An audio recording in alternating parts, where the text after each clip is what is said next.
Regimento Interno Igreja Evangélica Assembleia de Deus Missionária. Ide anunciai. CNPJ, 20.431.421.000184. Capítulo 1.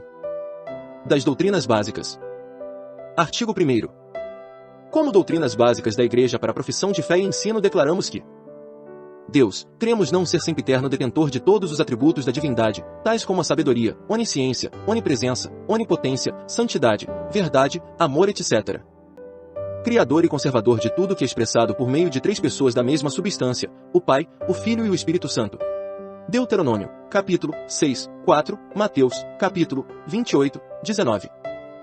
A Bíblia, confiamos ser a Bíblia a palavra de Deus e, portanto, sagrada, confiada a homens para escreverem-na por intermédio da inspiração especial do Espírito Santo, a qual expressa toda a verdade sobre Deus e os homens. Segundo Timóteo, capítulo 3, 14, 17.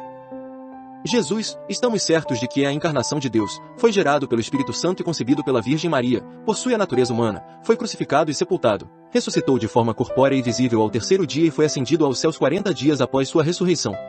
Lucas, capítulo 1, 31,35, Filipenses, capítulo 2, 6,7, Lucas, capítulo 23, 33,53, 24, 6, 15,51.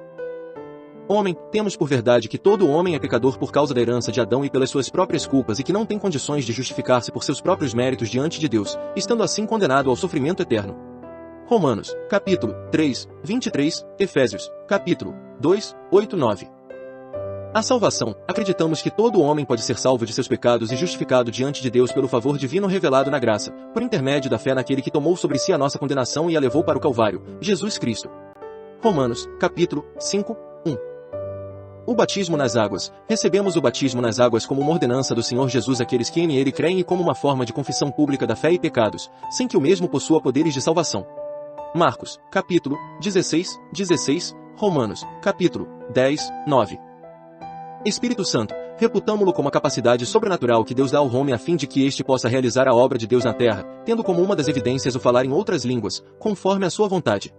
Atos, capítulo 1, 8, 2, 4, 39, 8, 17, 18, 10, 44, 46. A santificação, temos como uma obra contínua e gradativa do Espírito Santo sobre a vida do crente que dá condições de viver desembaraçado do pecado e em comunhão com Deus. João, capítulo 16, 13.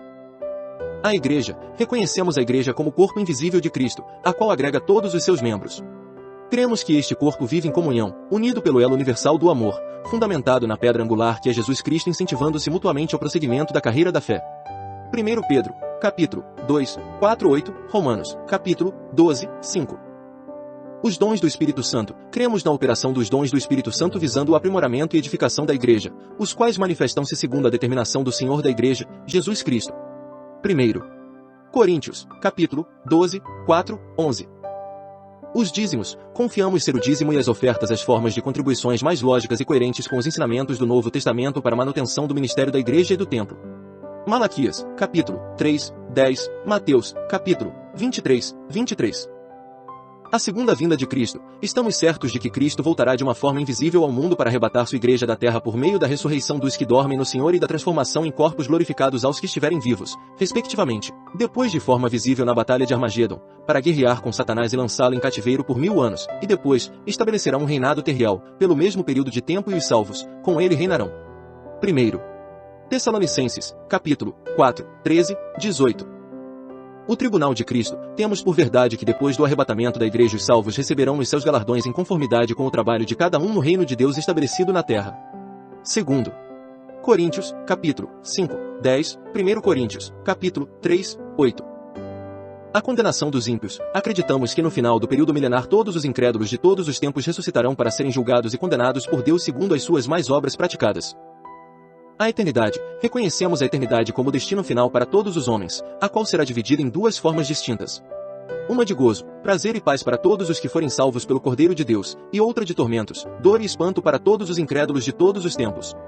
Apocalipse, capítulo 22, 1-5, Mateus, capítulo 24, 51.